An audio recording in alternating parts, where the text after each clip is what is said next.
Ser podcast.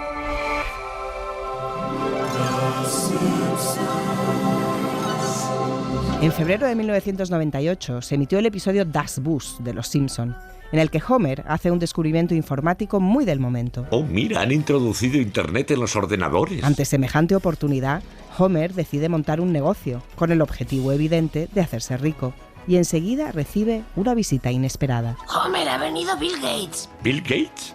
¿El multimillonario adicto a los ordenadores? Homer no se siente impresionado por Bill Gates. ¿Señor Simpson? Pues no parece tan rico. Que no le engañe mi peinado, soy asquerosamente rico. A este le corta el pelo su mamá. Pero Bill Gates hace lo que en 1998 define a Bill Gates. En vez de arriesgarme a competir con usted, he decidido comprarle el negocio. Aunque reacio, acepto su propuesta. Eso es lo que hacen todos. Compradlo, muchachos. Ser un rico abusón. En la cadena SER, Cibermillonarios, con Eva Cruz y Jaime García Cantero. En aquel momento, Gates estaba inmerso en uno de los juicios más mediáticos de la historia de la tecnología. Acusaban a Microsoft de prácticas monopolísticas porque al incluir Internet Explorer en el paquete de Windows impedían competir a todos los demás motores de búsqueda. Amenazaban con romperle la empresa, más o menos como él había vigilado, roto, robado, esquilmado a la competencia. Do what they do. Watch them, watch them, watch them. Clone them. Take every one of their good ideas and make it one of our good ideas. En 2001, el Departamento de Justicia llegó a un acuerdo con Microsoft. Dejarían a Bill Gates finalmente seguir adelante con su empresa. Innovation will continue to be the number one priority at Microsoft. Microsoft siguió teniendo ideas, y robando y mejorando ideas, innovando en definitiva. Pero al mismo tiempo, la imagen pública de Gates fue cambiando. Digamos que se reinició. En 2010, los Simpson volverían a incluir a Bill Gates en un episodio. Ahora era un entrañable abuelo que llevaba a los niños a caballito. Prueba viviente junto con otros millonarios de que no tener estudios no tiene por qué condenarte al fracaso. Bill Gates, sin estudios. ¿Cómo pasó Gates de ser el mayor cibertiburón del imaginario colectivo a una especie de santo sabio de la tecnología, un simpático icono de la cultura popular y el mayor filántropo de la historia? Hoy vamos a aprender cómo ser Bill Gates.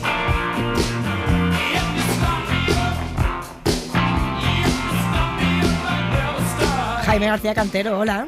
Hola, Eva Cruz.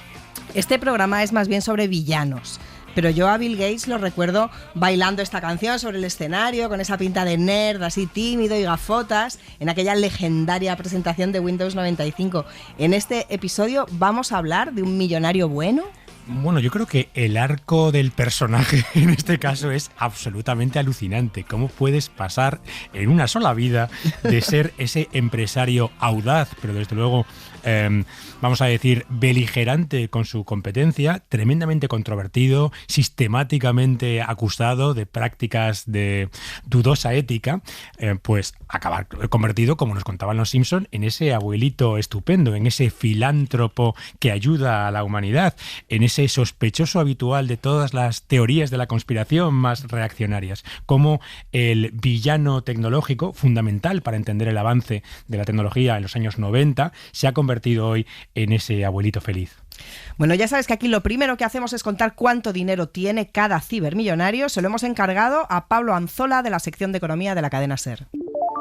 Bill Gates, puesto 13 de la lista Forbes de las personas más ricas del mundo. Fortuna, 16.200 millones de dólares. Durante 18 años, 13 de ellos consecutivos, desde 1995 hasta 2007, fue el número 1. Prometió donar la mayor parte de su fortuna en la vida, lleva 59 millones, todos han ido a parar a su propia fundación.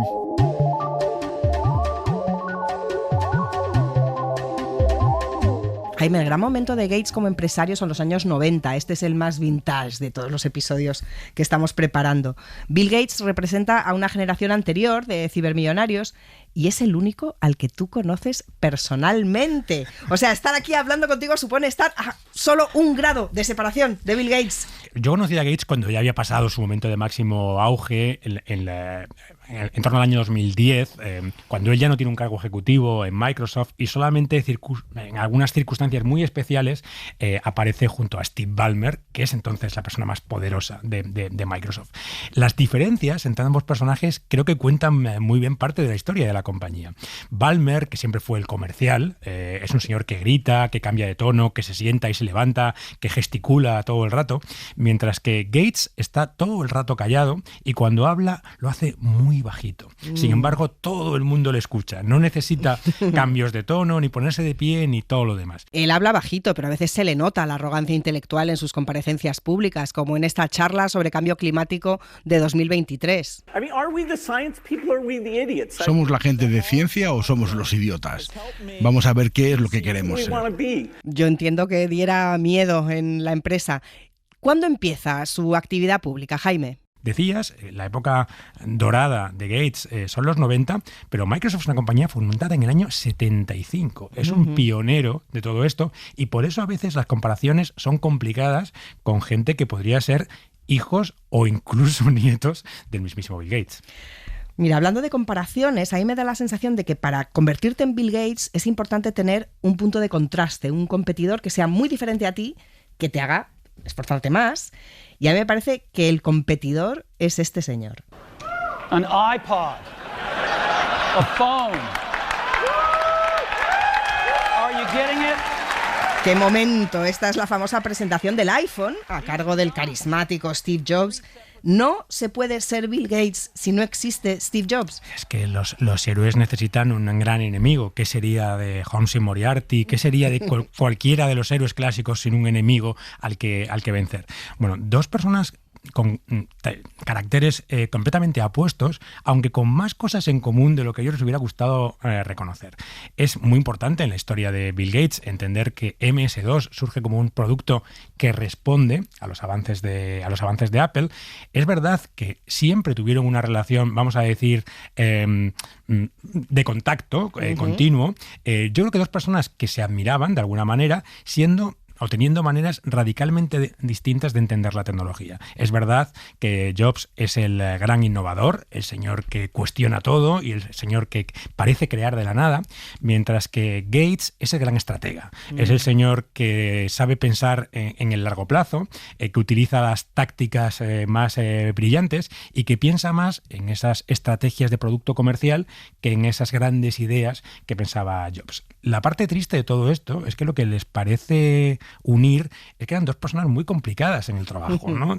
Todos sabemos que Jobs era un señor con un carácter complicado, que despedía gente en el ascensor y que se enfadaba muchísimo, y Gates, que ahí donde le vemos, con ese talante, pues tampoco fue una persona fácil, ni dentro de su compañía, ni por supuesto para sus competidores, con los que siempre tuvo mano de hierro. La relación entre Bill Gates y Steve Jobs se explora en una película de finales de los 90 que se llama Piratas de Silicon Valley. Es el nuevo ordenador de Apple, Lisa, estamos perdidos. Nuestro producto es superior. No entiendes, Steve. Eso no importa. La película se llama Piratas de Silicon Valley, pero para ser Bill Gates no hace falta vivir en Silicon Valley. Anna Usle nos cuenta el origen familiar de Bill Gates. Bill Gates nació en Seattle en 1955 y en su certificado de nacimiento figura su nombre completo, William Henry Gates III, como su bisabuelo, su abuelo y su padre. But to me, he will always be the real Bill Gates. Nombres de reyes para un niño de familia bien. Primer golpe de suerte. Se educó en la prestigiosa escuela privada Lakeside y cuando tenía 13 años, el colegio compró un ordenador para que los chicos pudieran familiarizarse con las tecnologías emergentes. Gates recuerda que solía escaparse por las noches para usarlo a escondidas. Un segundo golpe de suerte. El padre de Gates era presidente del Colegio de Abogados, su madre la primera mujer en la junta de gobernanza de un banco. Los dos eran destacados filántropos. Su madre además tenía estrechos vínculos con IBM, cosa que influyó para que en 1980 IBM le comprara su primer programa de software a una pequeña empresa llamada Microsoft, recién fundada por su hijo. Tercer golpe de suerte.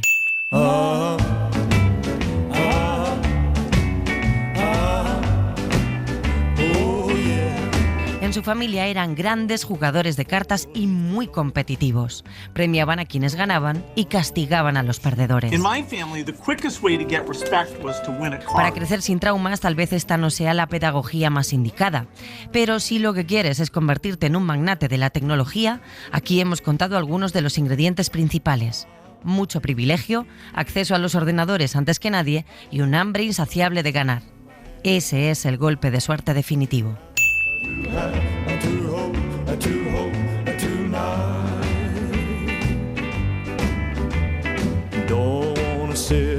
Pero Jaime, Bill Gates fundó Microsoft con su amigo Paul Allen. ¿Cómo fue esa relación? Bueno, es el único de nuestros cibermillonarios que mantuvo a sus amigos de la infancia, aunque la relación con Allen siempre fue complicada, ¿no? Amigos desde siempre, pero con una visión muy diferente de lo que era la empresa y de lo que era ser millonarios, aunque desde luego Allen era mucho menos millonario que Bill Gates. Es interesante, como contaba Ana, el momento IBM. IBM necesitaba software para competir con Apple, porque Apple vendía el hardware y el software. Es ahí donde llega Bill. Y Bill llega a un acuerdo con IBM en el que no le vende el software. Logra negociar que IBM le pague por ese software, por cada ordenador que venda, pero que él además pueda vendérselo a otras compañías. Para rizar el rizo, él vende MS2 a IBM sin tener MS2. Y ese programa se lo compra a un pequeño programador al que le pagó una cifra, por supuesto, absolutamente irrelevante comparado con los miles de millones que ha ganado luego la compañía. La BBC entrevistó a Bill Gates en 1993 y esta era su visión entonces. El hogar será una frontera más dura de conquistar, pero si cogemos un marco temporal de unos 15 años, o por descontado de 20, no tengo ninguna duda de que esa visión de un ordenador en cada casa, aunque sean ordenadores diferentes a los que tenemos ahora, se conseguirá. Esta fue la gran genialidad de Bill Gates, imaginar un ordenador en cada casa con software de Microsoft. Fue una de ellas, pero quizás el matiz interesante es la segunda parte de tu comentario, ¿no? El software. Cuando todo el mundo pensaba que el negocio de los ordenadores iba de hardware, iba de máquinas, iba de vender el dispositivo, Bill tuvo claro desde el principio que el negocio era el software. ¿Y por qué? No porque él fuera un enamorado de programar, porque como sabemos, él no es un técnico, porque sabía que su software podría funcionar sobre muchísimos hardwares diferentes. Y esta es la magia del crecimiento. Como fabricantes de todo el mundo empiezan a introducir Microsoft y sus distintas funcionalidades, primero MS2, luego Windows, en todos los dispositivos del mundo, es parte de la magia. Y es importante entender este crecimiento, el rol que jugó la piratería, como Microsoft en un momento inicial nunca combatió la piratería porque sabía que en un momento en el que su software estuviera en todos los ordenadores, pagando o no, llegaría un momento dorado para su negocio.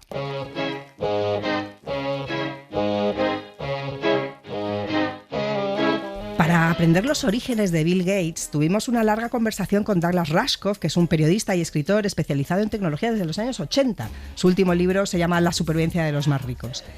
En este programa tan vintage es interesante acordarnos de cómo fueron los inicios de Internet y cómo los vivieron quienes estaban allí entonces. Porque hubo un tiempo, no tan lejano, en que pensábamos que Internet nos haría libres. Y eso cambió. Ese proceso, Rushkoff nos lo contó así.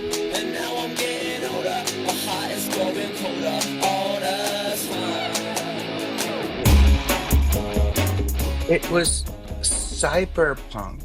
Cuando todo empezó éramos cyberpunks. No nos dividíamos entre derechas e izquierdas y puede que parte del problema surja de ahí. Éramos cyberpunks, psicodélicos, humanistas, pero todo el movimiento era intencionadamente apolítico. ¿Quiénes éramos?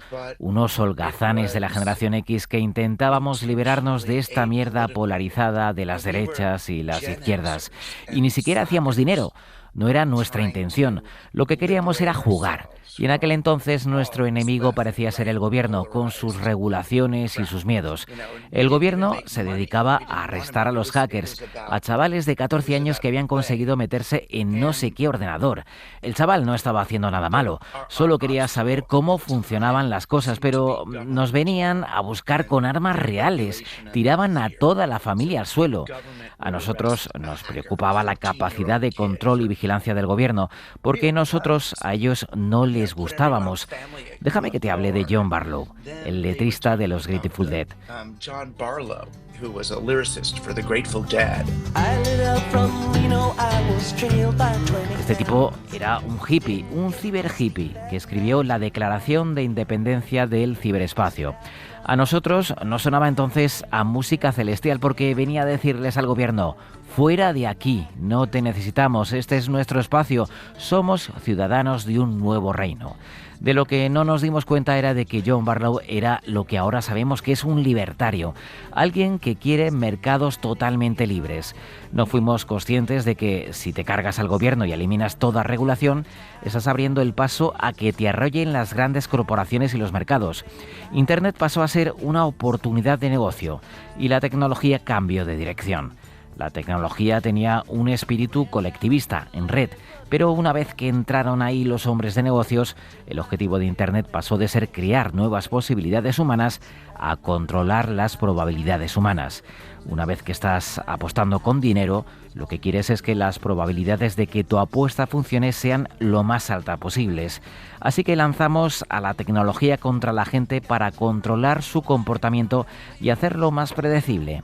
Creamos webs que enganchan, herramientas que miden las horas del engagement y algoritmos para influir en el comportamiento. Toda la energía cambió e Internet se convirtió en un lugar donde los hombres de negocios controlan a los seres humanos en su propio beneficio económico. Y en la cima de esas empresas, unos pocos tecnobros aprovechándose de nosotros.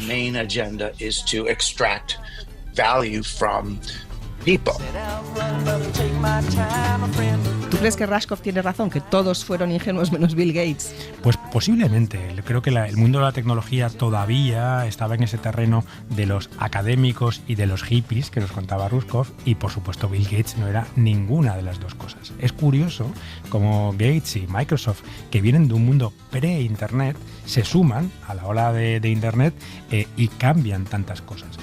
Un mundo en el que lo horizontal lo dominaba todo, en que los investigadores, los académicos, los creadores compartían todo tipo de información, tiene cierta ingenuidad que desde luego Bill no tenía. Dos hechos que creo que son relevantes. La primera guerra de los navegadores, que posiblemente fue el fin del romanticismo en Internet. Microsoft introduce Internet Explorer en Windows y, claro, condiciona a que todo el mundo use ese navegador. Esto produce la desaparición de Netscape, que era el navegador más usado y una parte fundamental de esa cultura primigenia de Internet. Este desplazamiento no acaba aquí, porque la resistencia, estos hippies y académicos, se van al movimiento del software libre, que fue el archienemigo de Bill Gates una vez que Steve Jobs ya parecía que no daba la talla como archienemigo de nuestro amigo Bill. Es que da la sensación de que Bill Gates lo vio venir todo, vio venir incluso, claro, y esto es muy famoso, la pandemia del COVID. Si hay alguna cosa que vaya a matar a más de 10 millones de personas en las próximas décadas, lo más probable es que sea un virus altamente contagioso y no una guerra. No serán misiles, serán microbios. Es interesante cómo a Bill le interesan tanto los microbios y tampoco los misiles que matan a muchísimas personas. Es quizás una de las críticas recurrentes a Bill Gates por una parte de la izquierda mundial, que es su falta de compromiso en algunas áreas de la política. Por ejemplo, Otro, sin embargo, en los que ha tenido un rol muy relevante es el de la lucha contra el cambio climático. Gates y su fundación son de los grandes artífices de la concienciación en torno al cambio climático. El propio Gates escribió un libro que es de los clásicos de la lucha contra el cambio climático, y él es un experto no solamente en el control de las emisiones de CO2, sino también en el futuro de la energía, con importantes inversiones en el mundo de la energía nuclear. Bueno, para hablar de esta reinvención de Gates como gigante del altruismo, entrevistamos a Tim Schwab, que ha escrito una biografía crítica de Gates, publicada en España por la editorial ARPA, que se llama El problema de Bill Gates. Y empezamos preguntándole por algo que sobrevuela toda esta serie de programas. ¿Existe el milmillonario bueno?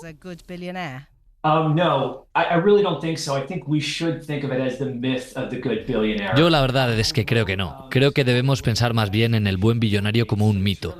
Yo escribí este libro de investigación sobre Gates, sí, pero lo que pretende ser es un estudio sobre este problema mayor, el de la riqueza extrema. He aquí un hombre que hizo muchísimo dinero con la tecnología y ahora, según su propia mitología, lo está donando todo para ayudar al mundo. Pero creo que si empiezas a pelar las capas de la cebolla, lo que te encuentras es una historia mucho más compleja, en la que muchas veces la Fundación Gates está haciendo más mal que bien. Gates y su fundación no están regalando dinero, están comprando influencia. La filantropía es la manera que tienen los superricos de ejercer influencia política. Disrupción es una palabra muy importante en tecnología. ¿Tú entonces estarías diciendo que Bill Gates ha disrumpido la filantropía? Yo creo que Bill Gates ha sido pionero a la hora de difuminar la frontera entre la empresa con ánimo de lucro y la empresa sin ánimo de lucro. La Fundación Gates está constituida como una ONG, pero opera en mercados privados de forma muy relevante. Podemos verlo, por ejemplo, en el mercado farmacéutico. Bill Gates cree que desarrollando nuevos medicamentos, nuevos diagnósticos y vacunas se salvan vidas y se curan enfermedades. De forma que le parece perfectamente razonable asociarse con grandes compañías farmacéuticas, donarles dinero e incluso crear nuevas farmacéuticas. Y a mí me parece que es un cambio muy significativo en cómo se practica la filantropía. Aparece un escenario en el que es muy difícil discernir la línea que separa a una ONG humanitaria sin ánimo de lucro y, por ejemplo, una empresa farmacéutica que está obligada a hacer dinero. ¿Tú crees que una institución como la Fundación Gates contribuye a esta idea un poco tóxica de que los gobiernos y sus burocracias son inútiles e ineficaces, que no hacen las cosas bien y gastan demasiado en procesos innecesarios y en sueldos de funcionarios? Sí, yo creo que un legado importante de la carrera de Gates como filántropo es cómo ha presionado por la primacía del sector privado. Puede verse con mucha claridad en cómo ha influido en la educación pública en Estados Unidos. Entra en ese terreno diciendo que él es un filántropo, pero lo que hace en realidad es ejercer una enorme influencia política, cambiando radicalmente cómo opera la educación pública en mi país. El tamaño de los colegios, la evaluación del profesorado, los exámenes nacionales a los que tienen que presentarse los estudiantes. Al final no es más que otro ejemplo de cómo los superricos se hacen con los mandos de las políticas públicas. Y esto anuncia un futuro en el que los Mark Zuckerberg, los Jeff Bezos y los Elon Musk de este mundo deciden que quieren hacerse filántropos, que quieren resolver el cambio climático o regular la inteligencia artificial. Mi libro, El problema de Bill Gates, analiza justamente eso. ¿Qué pasa cuando un supermillonario decide dedicar su fortuna a cambiar la salud pública o la educación pública? Es un ejercicio fundamentalmente antidemocrático que no rinde cuentas ante ningún votante. Es un modelo muy peligroso. Solo tiene sentido si nos tragamos el mito del millonario bueno, del oligarca bueno. Y sin embargo, habría mucha gente que te diría, comparado con los que vinieron después, con Musk, con Bezos o con Zuckerberg, Bill Gates es un santo. El único gran millonario tecnológico ausente de la inauguración de Trump. Yo diría que efectivamente Bill Gates está en un buen momento reputacional ahora mismo. Creo que es uno de los mejores ciclos de relaciones públicas de toda su vida. Ves a alguien como Elon Musk y toda la publicidad negativa que ha caído sobre él por su trabajo en la administración Trump. Y por comparación, Gates parece fabulosamente sensato, sobrio, racional, dedicado auténticamente a una labor humanitaria real. Alguien que de verdad está dedicado a ayudar a los demás y resolver los problemas del mundo. Y ¿sabes? Yo no dudo de que Gates crea que está ayudando al mundo, y si quieres podemos decir que sus intenciones son buenas. El problema es que está ayudando al mundo de la única manera que sabe, que es intentando tomar el control, intentando resolver problemas que no le corresponde a él resolver. Hoy acusamos de prácticas monopolísticas a gigantes como Google, Apple o Meta, pero Microsoft fue pionera a la hora de destruir a la competencia. Parecían seguir la tesis de Peter Thiel de que competir es para perdedores. Siempre hay que aspirar al monopolio, como hizo Microsoft al destruir Netscape. ¿Tú crees que Gates allanó el camino para los monopolios tecnológicos de hoy? Sí, creo que hay que entender a Gates como un arquetipo, como un personaje fundacional. Es el tecnomonopolista originario. Es un punto de comparación para comprender a la siguiente generación de milmillonarios. Y sabes que muchos de estos cibermillonarios han afirmado ya el juramento para dar que inauguró Bill Gates.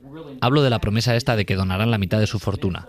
Lo han firmado Mark Zuckerberg, Jeff Bezos, creo que incluso Elon Musk ha prometido donar gran parte de su fortuna. Es una gigantesca victoria en términos de relaciones públicas para un cibermillonario, anunciar que van a regalar el dinero y convertirse en filántropos. Date cuenta de que esta gente anuncia donaciones de 100 millones, de 1.000 millones. Para cualquier ser humano, esto son cantidades escandalosas de dinero, cifras que nos rompen la cabeza.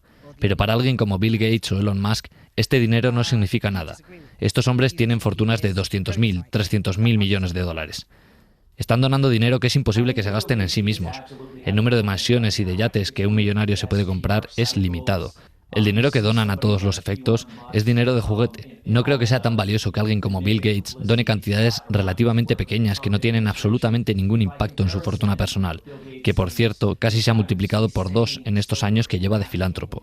Siempre nos están hablando de todo el dinero que dona y al mismo tiempo, sin saber muy bien cómo, su fortuna personal sigue creciendo. Oye, Tim, una última pregunta. ¿Tú por qué crees que Bill Gates aparece en todas las teorías de la conspiración?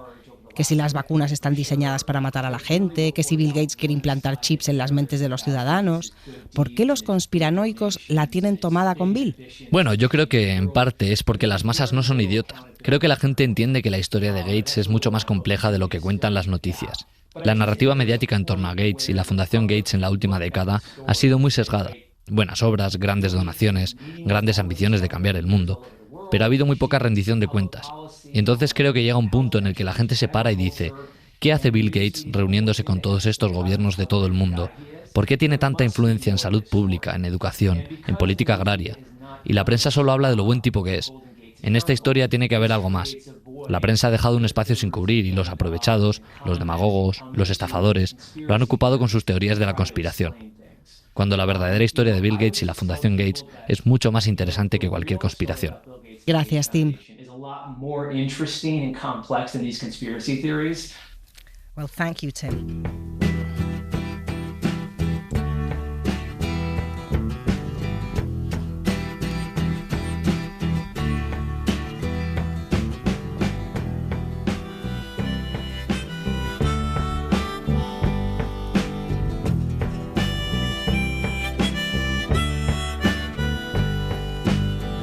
¿En serio le vamos a dedicar Heart of Gold de Neil Young, Corazón de Oro, a Bill Gates, Jaime?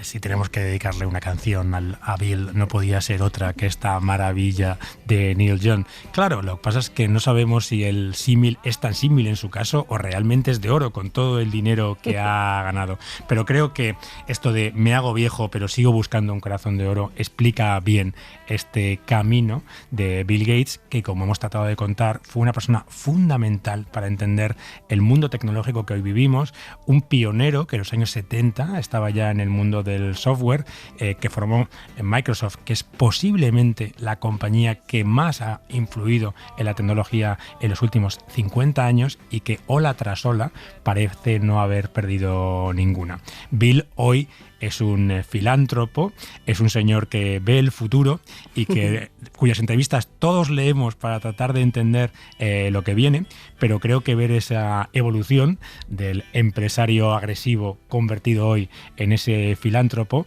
es también un resumen de este mundo que vivimos. Bueno, pues en el próximo episodio no vamos con un corazón de oro, vamos con el oro en sentido estricto, vamos con el brilli brilli de Jeff Bezos. Además, hay una conexión evidente porque nuestro invitado de hoy fue también invitado del evento del año, si no del milenio, la boda de Bezos en Venecia, donde también estaba Bill Gates, no sabemos si con corazón o sin corazón de oro. Bueno, habrá mucha testosterona por cubrir, Jaime, vete preparándote. Seguro, el más antiguo de los nuevos millonarios. Gracias, Jaime. Nos vemos en la próxima entrega de Cibermillonarios.